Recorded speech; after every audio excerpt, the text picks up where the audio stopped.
Chukua nafasi hii ili tuweze kuanza mkutano wetu usiku wa leo, tukapate kuendelea.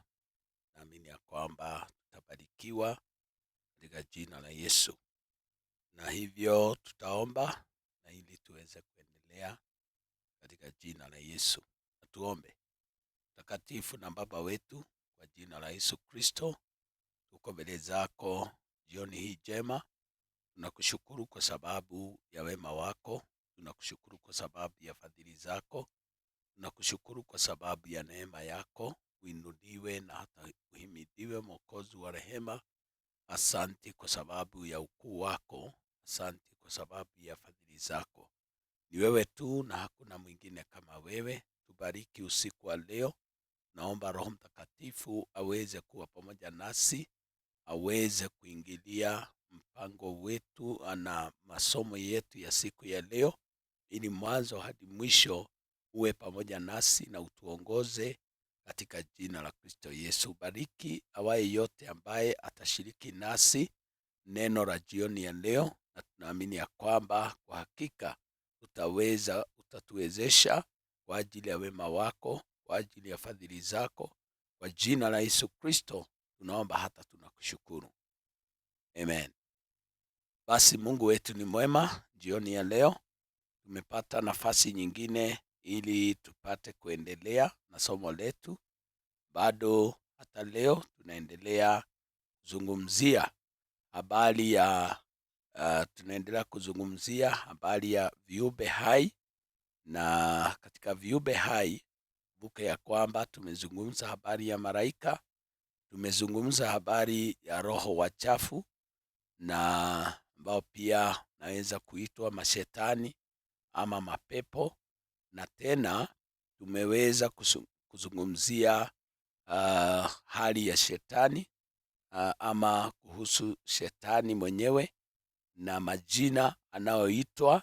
Ya hayo tuliweza kuzungumzia jana, majina yote ambayo anaitwa katika Biblia, na tena tuliweza kuguzia historia yake. Nasema ya kwamba yeye alikuwa huko mbinguni, na yeye ni moja wapo wa malaika na ambaye alikuwa mzuri sana huko mbinguni, na aliweza kuongoza na hivyo tunaona ya kwamba ama jambo hili ambalo tuliweza kuona ni kwamba alikuwa anaitwa Lucifer. Ye alikuwa ni katika malaika ambayo wanaitwa kerubi, na tena tuliona ya kwamba ni ilimaanisha ya kwamba unaposema ye ni Lucifer, nisema ya kwamba ye ni nyota, hiyo inamaanisha nyota ya alfajiri. Na katika Isaya 14, na tuanzie pale mstari wa 12. Isaya 14 na mstari wa 12, Biblia inasema hivi: jinsi ulivyoanguka kutoka mbinguni, ewe nyota ya alfajiri, mwana wa asubuhi, jinsi ulivyokatwa kabisa, ewe uliyewaangusha mataifa. 13, nawe ulisema moyoni mwako, nitapanda mpaka mbinguni, nitakiinua kiti changu juu kuliko nyota za Mungu, nami nitaketi juu ya mlima wa mkutano, katika pande za mwisho za kaskazini. 14, nitapaa kupita vimo vya mawingu, nitafanana na yeye aliye juu. Kwa hivyo unakuta ya kwamba ukiendelea kusoma Isaya aliweza kunakili na kueleza habari ya ya vile shetani alijinua kwa kiburi. Alitaka kuinuka kuliko nyota za mbingu. Alitaka kuinuka hata juu ya yule aketie katika kiti cha enzi, na kwa hivyo anaendelea kutusimulia mambo yale ili tufahamu jinsi alivyo, na kwa hivyo tunaona ya baadaye ndipo aliweza kushushwa. Mstari wa 15 nasema hivi: lakini utashushwa mpaka kuzimu, mpaka pande za mwisho za shimo. Kwa hivyo kuna vile sasa tunaelezwa baada ya kujiinua na kutaka kujionyesha vile atakavyoinuka, sasa akaelezwa ya kwamba atashushwa mpaka kuzimu, na kwa hivyo tunatarajia hukumu hii itakuja kutimia na ataweza kuingia pale kuzimu. Na kwa hivyo mambo haya yote sasa kulingana na vile yaliwekwa haitaweza kubadilika, maana hii ndiyo hukumu ambayo huwa tunasema haiwezi kubadilishwa, na maneno ya hukumu ile iliwekwa na ikawa ndio mwisho. Hivi ndivyo Biblia inavyosema. Tusome katika Wakorintho wa pili 11 na mstari wa 14.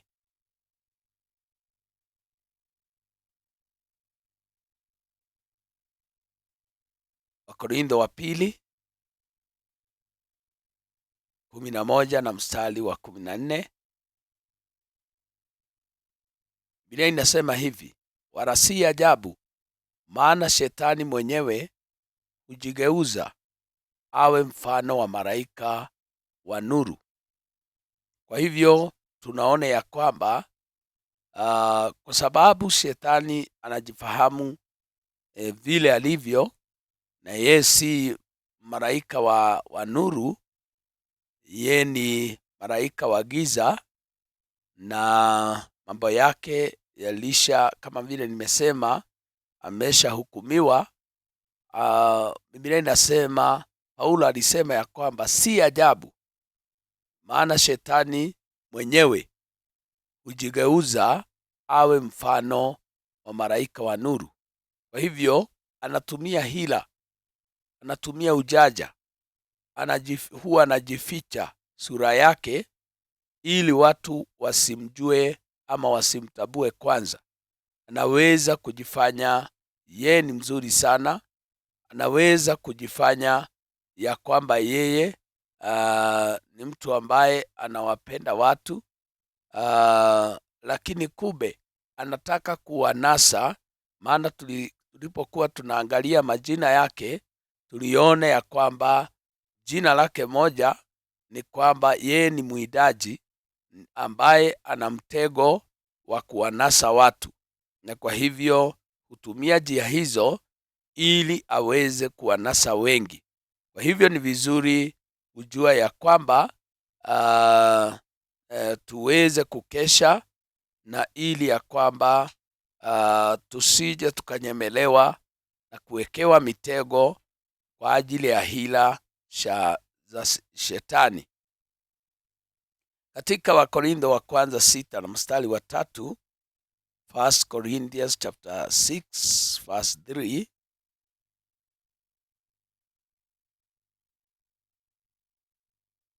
sasa tuone mwisho wa shetani na malaika wake itakuwa namna gani pale mwisho. Inasema hivi, Wakorintho wa kwanza 6 na mstari wa 3, hamjui ya kuwa mtahukumu malaika. Basi si zaidi sana mambo ya mwisho ya maisha haya. Nirudie tena katika hiyo Wakorintho wa kwanza 6 na mstari wa 3, hamjui ya kuwa mtawahukumu malaika? Basi si zaidi sana mambo ya maisha haya.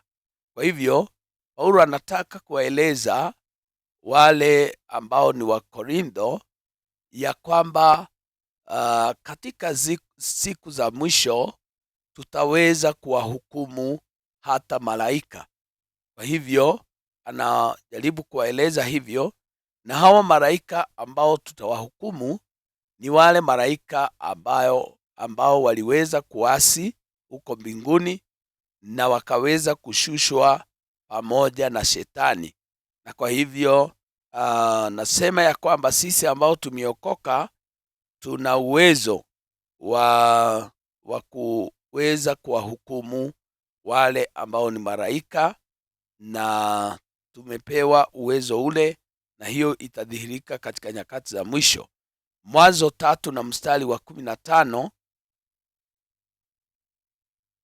Genesis chapter 3 verse 15.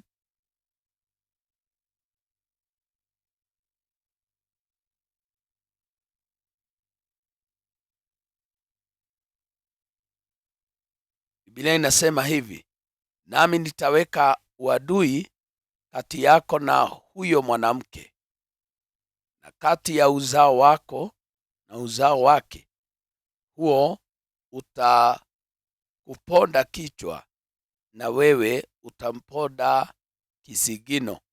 Kwa hivyo tunaona pia hukumu iliyotolewa kwa ajili ya nyoka. Tunaposema nyoka hapa tunanena kuhusu Shetani, vile aliweza kuwekewa hukumu, na hapa inataja mambo ya mwisho.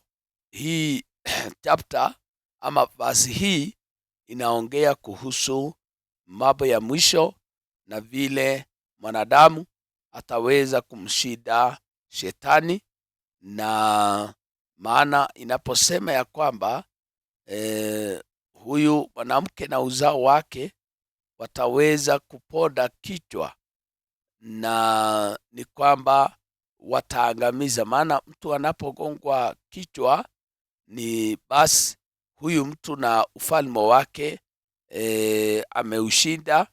Na kwa hivyo kwa njia ya kinabii Biblia inasema ya kwamba aliweza mwanadamu ana uwezo wa kumshinda Shetani. Ingawa naweza kuwa na matisho katika nyakati hizi, lakini ni vema kuelewa ya kwamba yeye hataweza kushinda mwanadamu. Katika sehemu nyingine ni kwamba tunaweza kuangalia mapepo na elimu juu yao. Naweza kuangalia juu ya mapepo, lakini nafikiri hiyo tumeshashughulikia tulipokuwa tunazungumzia roho wachafu. Na tuangalie katika Mathayo 4 na mstari wa 1. Mathayo, tuone nguvu ambazo Shetani anajidai ya kwamba ndizo anazozitumia ili kuweza kuwasawishi watu. Na kwa hivyo ni vizuri ukielewa njia hizi ndizo anazotumia ili aweze kufikia mawazo ya mwanadamu. Mathayo 4 na mstari wa 1 inasema, kisha Yesu alipandishwa na roho nyikani ili ajaribiwe na Ibilisi. Kazi mojawapo ambayo Shetani anafanya ni kujaribu wanadamu. Kwa hivyo Biblia inasema hata katika Yakobo ya kwamba Mungu hawajaribu wanadamu, ila anayejaribu wanadamu ni Shetani. Shetani ndiye huletea watu majaribio, na kwa hivyo aliweza kumjaribu hata Yesu alipokuwa pale nyikani siku 40. Na kwa hivyo mwanzo wa siku zile ama alipokuwa akiendelea kufunga na kuomba, Shetani alipata nafasi alipoona ya kwamba anaweza kumpata pale, na alitaka kujionyesha kama anamhurumia. Katika yale majaribu ambayo alimletea, alitaka kuonyesha ya kwamba yeye anamjali Yesu. Sababu ukiendelea kusoma unakuta jaribio la kwanza, tukiendelea katika mstari wa 2, anamwambia hivi, yani alipofunga usiku na mchana, mwisho akaona njaa. Sasa mjaribu ama Shetani akaingia, akamjia, akamwambia, ukiwa mwana ndiwe mwana wa Mungu.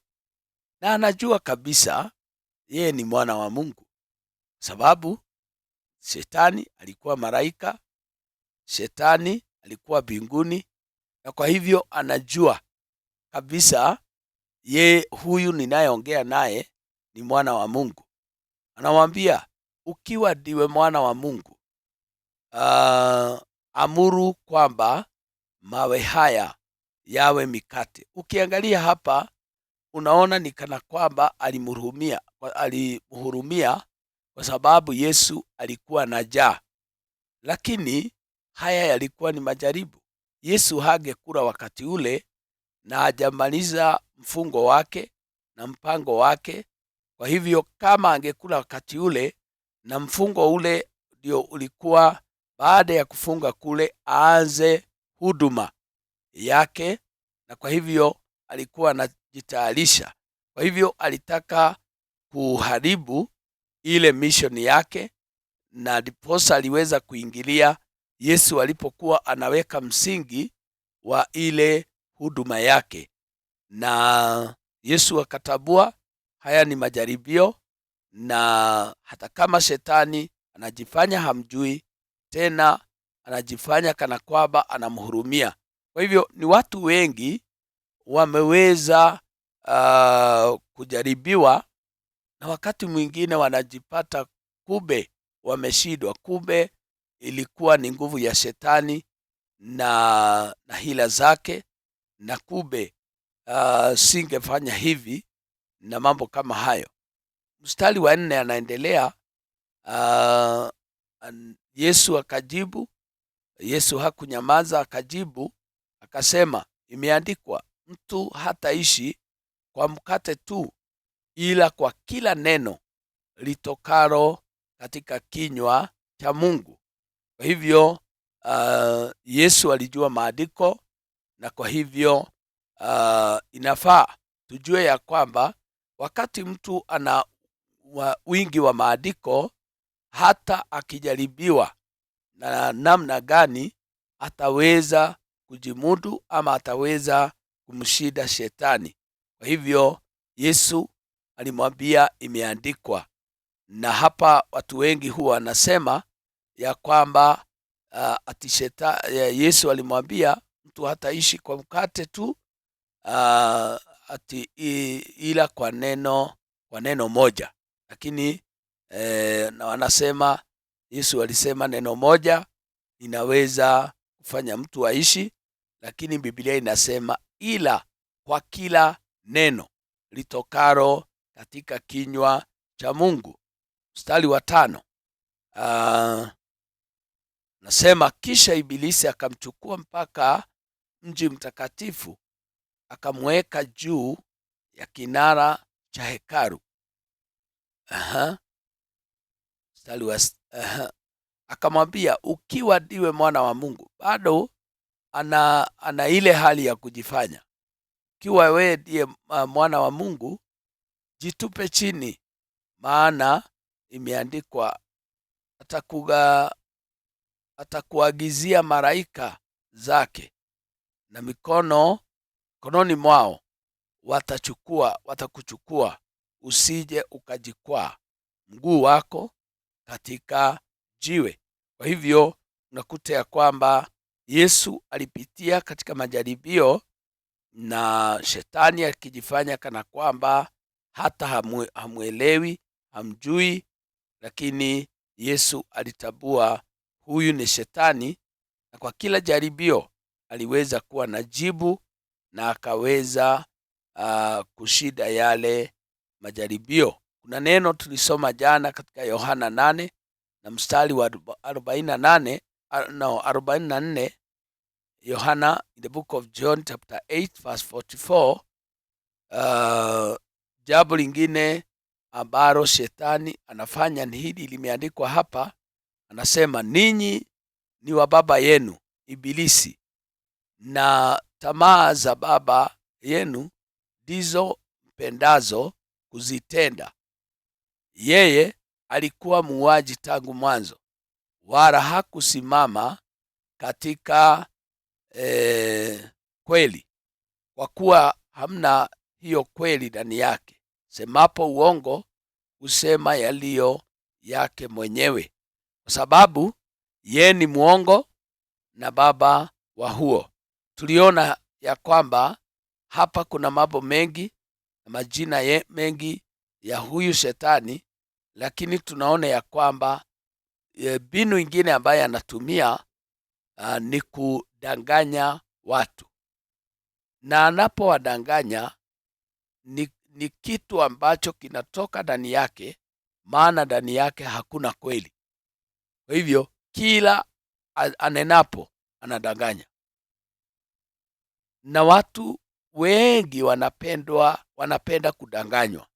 Sijui kwa nini watu wengi wanapenda kudanganywa, na kwa hivyo unakuta ya kwamba hata watu wengi ambao hawajaokoka, wengine waliolewa kwa kudanganywa. Alidanganywa, akadanganywa, baadaye akakuta ya kwamba ameoleka. Watu wengi wanapenda kudanganywa. Kwa hivyo shetani anatumia mbinu hii ya kuwadanganya watu, na kuna watu wengi wamesikia uongo wa shetani na bado wanamfuata, akitia shaka maneno anayosema. Na kama vile tumeona, alikuwa anamuuliza Yesu, kama wewe ndiwe mwana wa Mungu. Anamjua, anaelewa kabisa yeye ni mwana wa Mungu, lakini anatumia njia hiyo. Katika Wakorintho wa pili 11 mstari wa 3 na pia mstari wa 14, naamini ya kwamba hiyo pia tulikuwa tumeshaisoma, lakini tusome katika mstari wa 3 tena uone mbinu ingine ama jambo lingine shetani anatumia. 2 Corinthians chapter 11 verse 3 and also verse 14.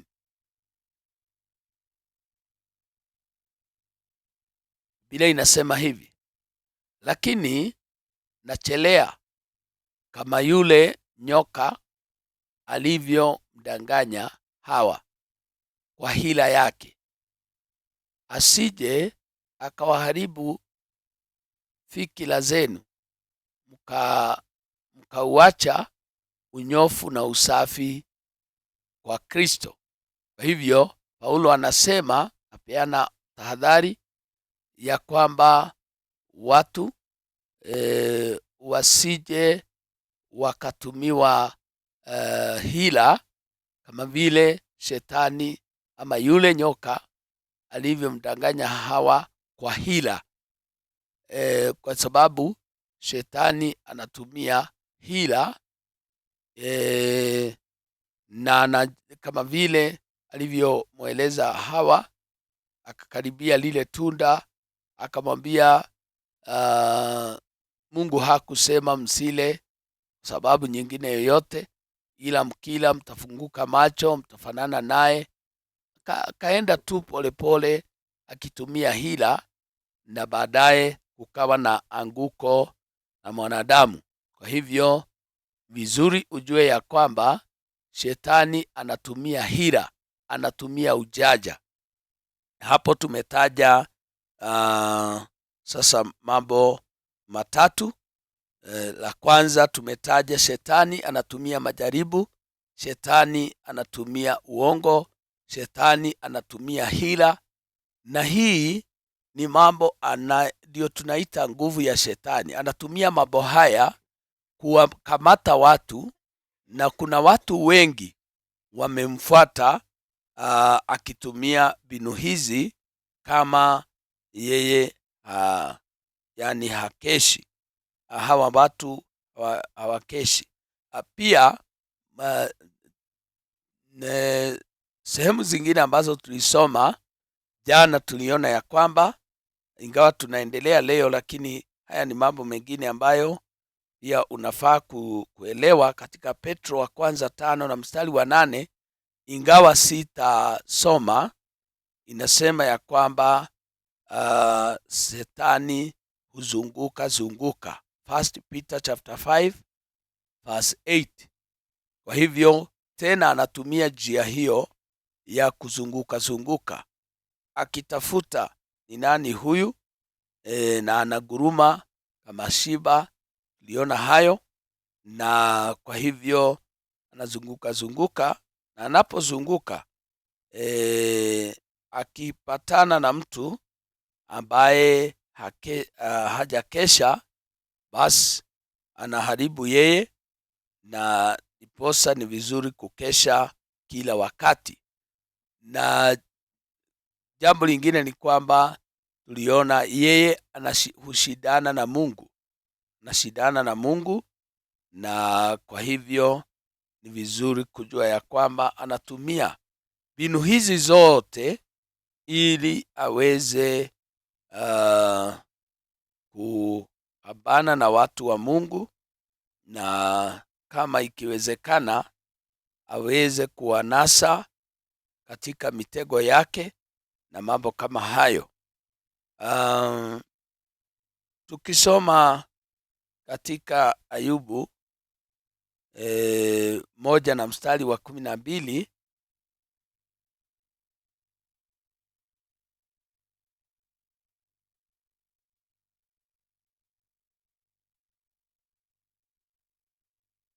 usome hiyo. Job chapter 1 verse 12. Bwana akamwambia Shetani, tazama, yote aliyo nayo yamo katika uwezo wako, lakini usinyoshe mkono wako juu yake yeye mwenyewe.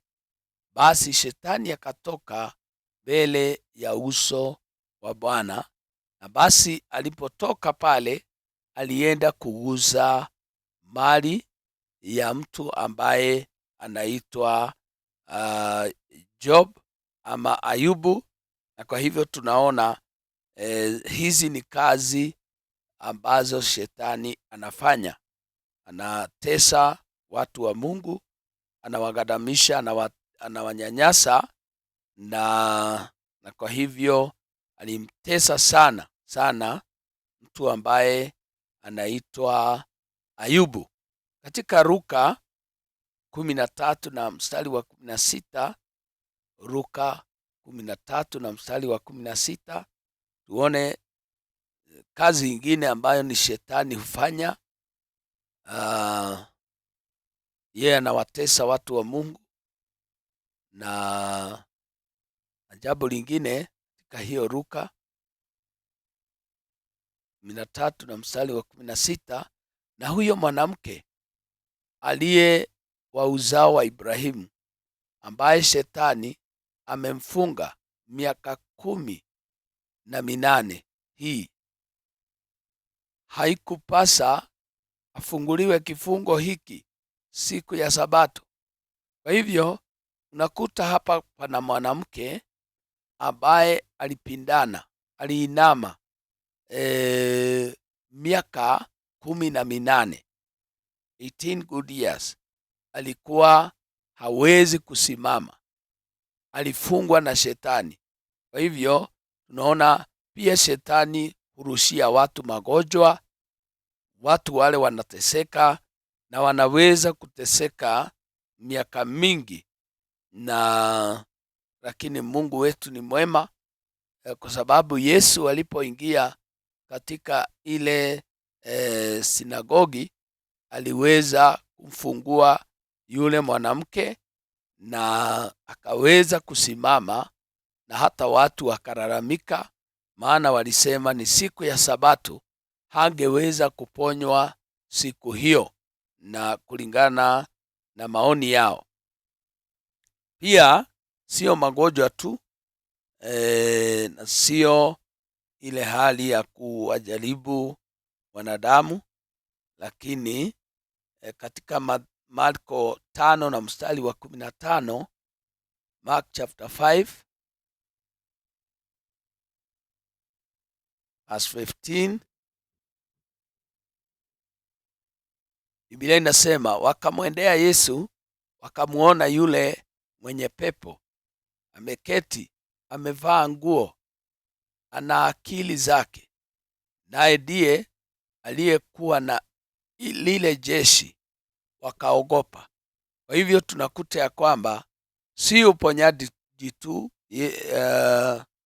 Yesu aliweza kuponya watu kulingana na vile walivyogadamishwa na mapepo.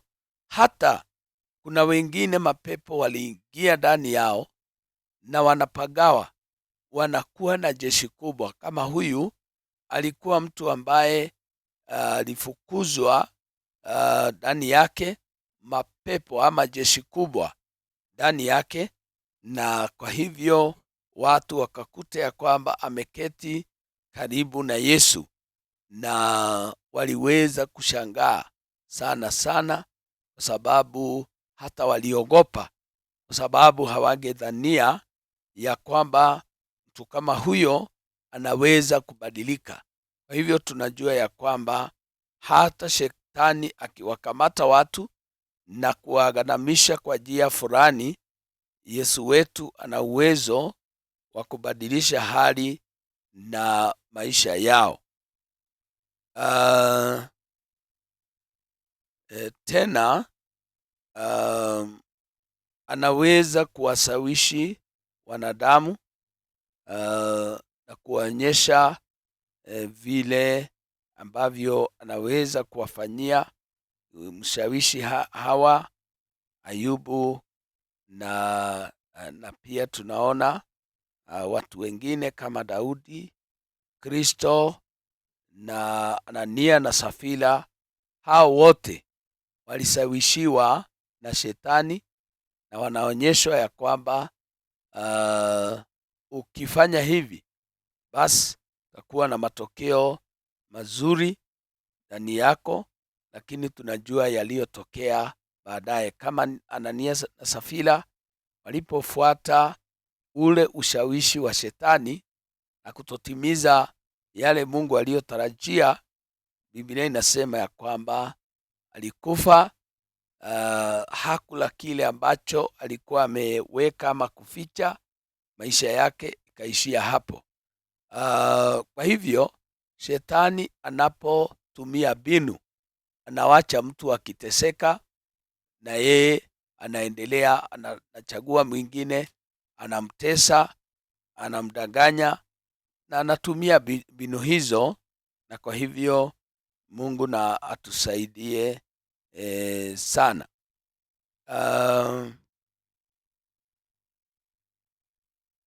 Ukisoma tunaweza kuona katika Waebrania 2 na mstari wa 14,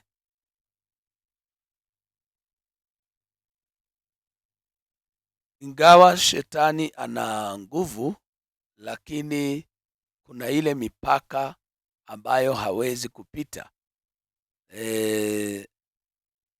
Lakini na pia tunajua ya kwamba nguvu zake Yesu ziko juu sana, kwa sababu shetani ni kiumbe na Mungu hawezi kuachilia watese watu vile anavyopenda. Kuna vizuizi, na kuna mambo ambayo Mungu wetu hawezi kukubalia. Waibrania 2 na mstari wa 14 nasema hivi: basi kwa kuwa watoto wameshiriki damu na mwili, yeye naye vivyo hivyo alishiriki nayo hayo, ili kwa njia ya mauti amharibu yeye aliyekuwa na nguvu za mauti, yaani Ibilisi. Kwa hivyo tunaona ya kwamba kuna wakati kabla Yesu hajaja, shetani alikuwa na nguvu za mauti, lakini Yesu alipokuja, Yesu alipouawa, Biblia inasema ya kwamba alimuharibu. Hivi ndivyo tumesoma kwa njia ya mauti, amuharibu yeye aliyekuwa na nguvu za. Kwa njia hiyo ya kifo cha Yesu aliweza kumnyang'anya shetani mamlaka. Na kwa hivyo ni vizuri ya kwamba ujue, si kama vile alivyokuwa anajigamba hapo mbeleni. Sasa mambo yalibadilika wakati wa kifo cha Yesu. Wakati Yesu alipokuja hapa duniani, basi mambo ikaanza kubadilika na ikapata kushika mwendo mwingine. Katika Luka 4 na mstari wa 13, Luka 4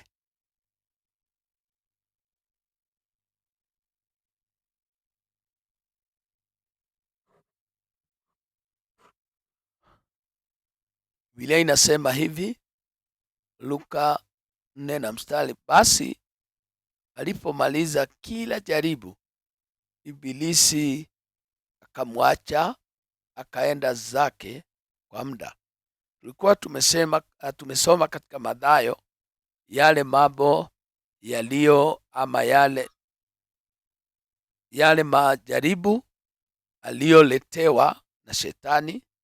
Lakini hapa katika Luka tunaona baada ya kumalizia yale majaribu, basi aliona ya kwamba imeshindikana, ameshindwa, na akaweza kuondoka.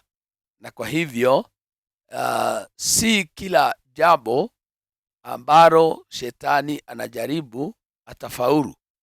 Kwa hivyo kuna yale mambo atajaribu, lakini hatafaulu, hataweza, kwa sababu kuna mambo yale Mungu wetu hawezi kukubalia yaweze kutendeka. Kwa hivyo ni vizuri kuelewa hayo, ya kwamba ingawa shetani ana zile hila, ujanja wake na mbinu ambazo anatumia, lakini amewekewa mipaka, hawezi kupita ile mipaka. Na kwa hivyo tusije tukamwogopa eti kwa sababu ana nguvu. Yesu alibadilisha hali, Yesu alibadilisha vile mambo yalivyokuwa, na hata yeye alijua ya kwamba kuja kwa Yesu hapa duniani, basi kuna mamlaka, kuna nguvu, kuna uwezo ambao atanyang'anywa, na sasa mambo yatabadilika kutoka hapo. Katika kitabu cha Yohana 14 na mstari wa 30,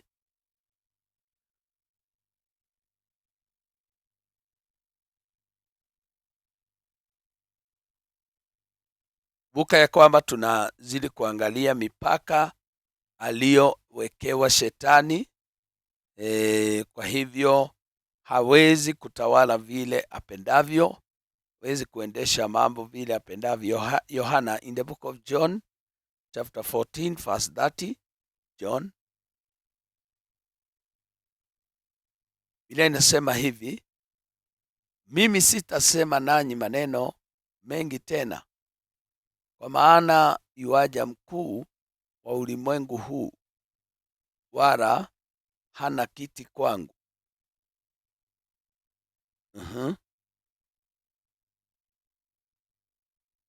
Lakini ulimwengu ujue ya kuwa nampenda Baba, na kama vile Baba alivyo niamuru ndivyo nifanyavyo. Fikiri naishia hapo. Ondokeni, twendeni zetu. Haya, msiondoke, ni hapo nimesoma. Kwa hivyo tunaona katika Yohana ya kwamba shetani hana uwezo wowote dhidi ya Yesu, sababu kuna mipaka ambayo imewekwa na ndiposa Yesu alipokuja na akawa hapa duniani, aliwapa wale mitume, wale wanafunzi, mamlaka dhidi ya mapepo, dhidi ya shetani mwenyewe. Alipewa mamlaka kuwakemea, kuwafukuza, kupingana nao. Tumepewa kazi hiyo. Tunaamini ya kwamba tutaendelea exercise zile nguvu na zile mamlaka, ili ya kwamba tukae tukijua ya kwamba shetani hana uwezo kinyume na nasi. Na jaribu kumalizia sehemu hiyo. Mathayo, ama tusome katika kwanza tusome katika waraka wa kwanza wa Yohana 4 na mstari wa 4. 1 John chapter 4 verse 4 inasema hivi: ninyi watoto wadogo, mwatokana na Mungu, nanyi mumewashinda, kwa sababu yeye aliye ndani yenu ni mkuu kuliko yeye aliye katika dunia. Kwa hivyo ni vizuri kuelewa ya kwamba wewe kuna nguvu ambayo umepewa, na hakika utaweza kumshinda shetani, kwa sababu yeye aliye ndani yetu ni mkuu kuliko yule aliye katika dunia, naye si mwingine ni shetani. Kwa hivyo ni vizuri kuelewa hayo. Na kwa hivyo kazi hii yote ilifanyika pale msalabani. Katika Wakolosai 2 na mstari wa 14 na hata 15, Colossians chapter 2 verse 14 and 14, verse 14 and 15, inasema hivi: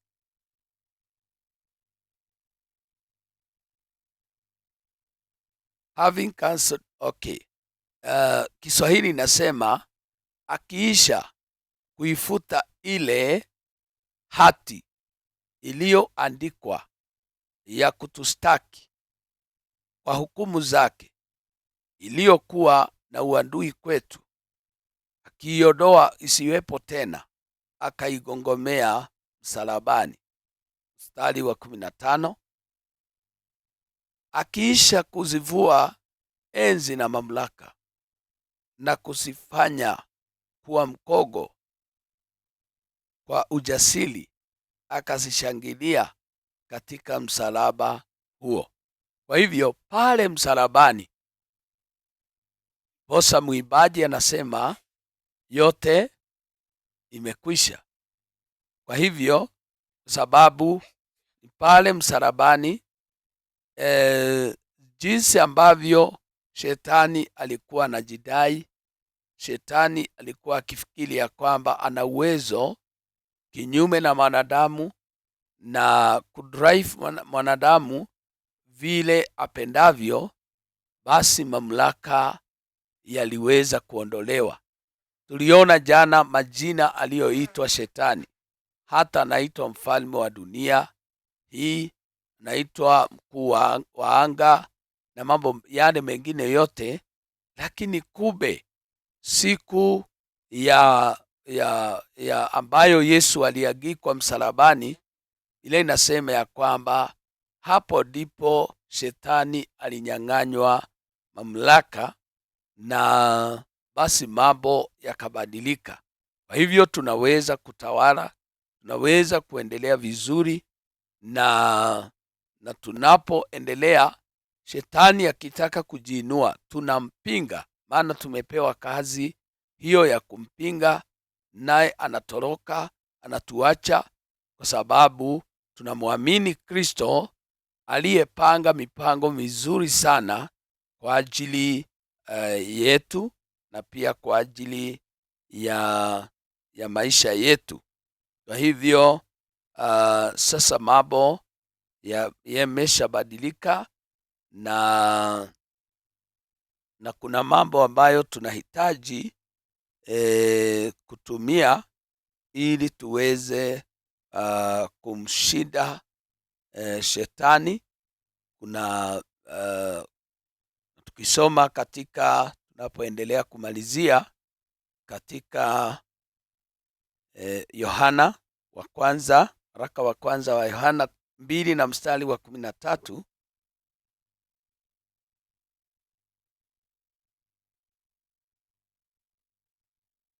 inasema hivi: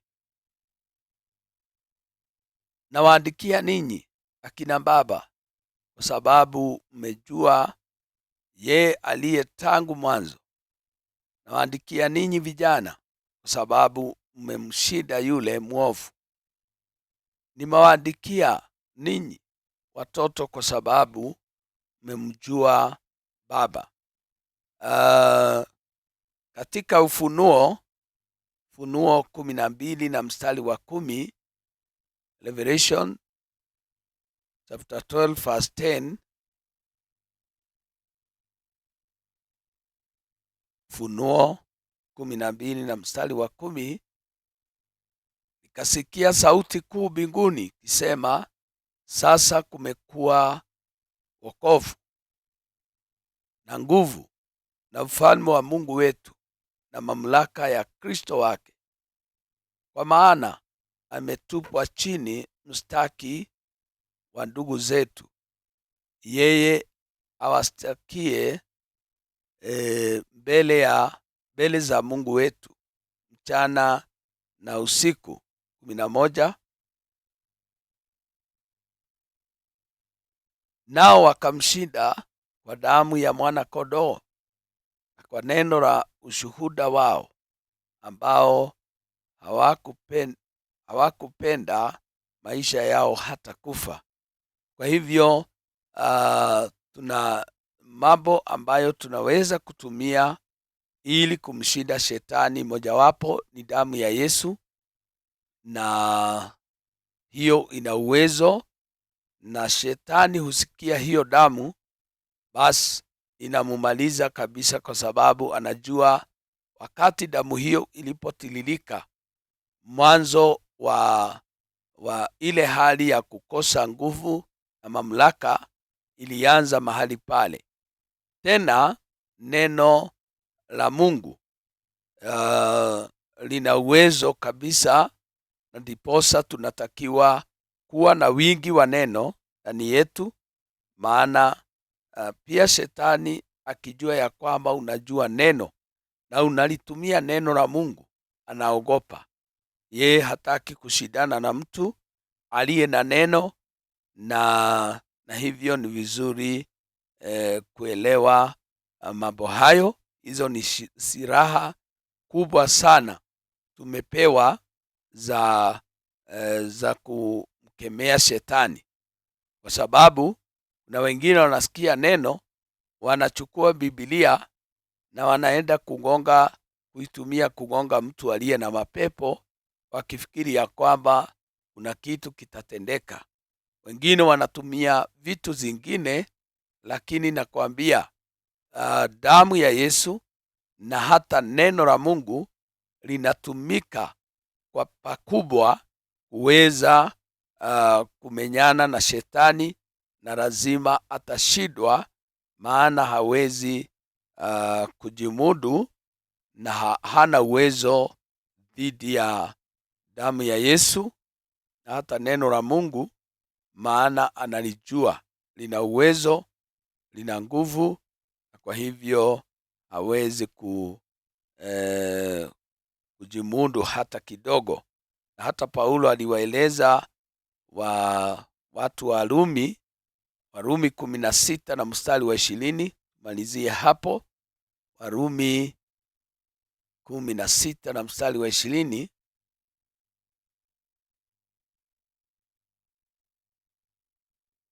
Naye Mungu wa amani atamseta shetani chini ya miguu yenu upesi.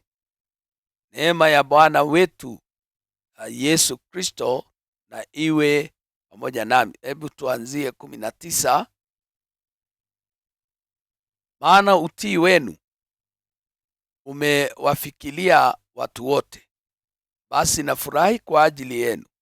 Lakini nataka ninyi kuwa wenye hekima katika mambo mema na wajinga katika mambo mabaya. Na kwa hivyo anaunganisha na hii mstari wa 20 ya kwamba naye Mungu wa amani, watu watakapokaa vizuri na wadumishe haki na utakatifu na wakae na ushuhuda mzuri, basi Mungu wa amani atamseta shetani chini ya miguu yao, na hivyo wataweza kuwa, hii ilimaanisha ya kwamba watabaki kuwa na ushindi. Kwa hivyo tujue ya kwamba shetani yu chini ya nyayo zetu, hana nguvu, kinyume na wale watu wanamwamini Kristo, wale walio na damu ya Kristo. Na tujue kama vile malaika wa kifo aliweza kutumwa pale Misri akaua wale wa Misri, wazaliwa wa kwanza wa Misri, vivyo hivyo shetani akiona damu hataweza kukaribia, lakini si damu ya wanyama, ila ni damu yake Bwana Yesu. Na kwa njia hiyo tutaweza kumshinda shetani katika mambo yote, na tutaweza kuendelea tukiwa zaidi ya washindi katika jina la Yesu Kristo.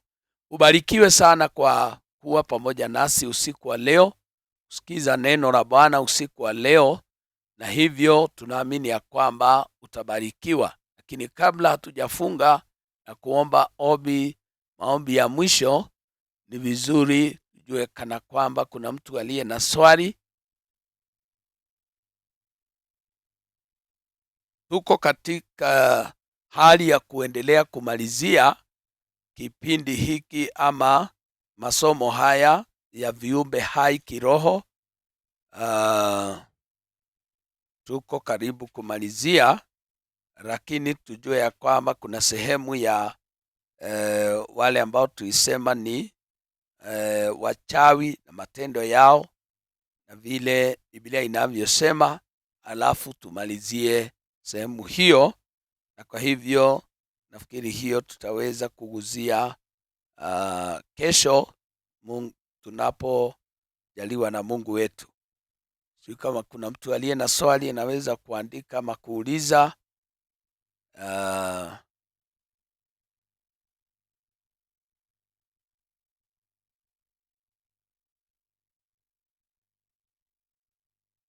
Basi kama hakuna, tunaweza chukua nafasi hii niwashukuru tena kwa sababu ya jinsi ambavyo tumeweza kuandamana, na tutaendelea hivyo hivyo. Usichoke, na Mungu atazidi kutubariki. Ipata nafasi tunaandamana pamoja, na Mungu atazidi kukubariki. Tunaombewa ili tuweze kufunga kipindi hicho cha jioni ya leo. Karibu. Tuombe. Baba, katika jina la Yesu tunakushukuru, tunakuinua. Asante mfalme wa amani kwa upendo wako na ukarimu wako. Asante kwa nafasi ambayo umetupa jioni ya leo tukawa na darasa letu. Bwana, tunakuinua, tunakuhimidi katika jina la Yesu Kristo. Oh yes. Bwana, tunakushukuru kwa sababu ya upendo wako na kwa sababu kupitia jina lako na kupitia damu yako Bwana Yesu, Yes, Jesus. unatuambia kwamba tumeweza kumshinda shetani katika jina la Yesu Kristo. Amen. Hivyo Bwana wa rehema, tunaomba ya kwamba ukatusaidie tukawa na wingi wa neno lako ndani yetu, Yes. na hata ukatusaidia kuwa na ushuhuda ndani yako katika jina takatifu la Yesu Kristo. Jesus. Tusaidie Bwana wa mabwana kutembea katika haki na kutembea katika neno lako, na ili Bwana wa rehema tukaweza kuishi kadri upendavyo katika jina la Yesu Kristo. Yeah. Uinuliwe, uhimidiwe Bwana wa mabwana. Usiku wa leo tunaomba ulinzi wako. Naomba ya kwamba ukatume malaika wako na ili wakatulinde usiku wa leo katika jina la Yesu. Bariki kila mmoja ambaye amehusika katika darasa la siku ya leo, na naamini ya kwamba utatukumbuka, utatubariki pamoja na jamii zetu, pamoja na familia zetu. Yes. Katika jina takatifu la Yesu Kristo. Bwana, tunakuinua, tunakuabudu, tunasema hakuna mwingine aliye kama wewe. Katika jina takatifu la Yesu Kristo tumeomba na hata kuamini. Amen. Amen. Amen. The Lord bless you, na uwe na usiku wa baraka katika jina la Yesu. Asanteni, na Mungu akitujalia tuonane siku ya kesho. Asanteni.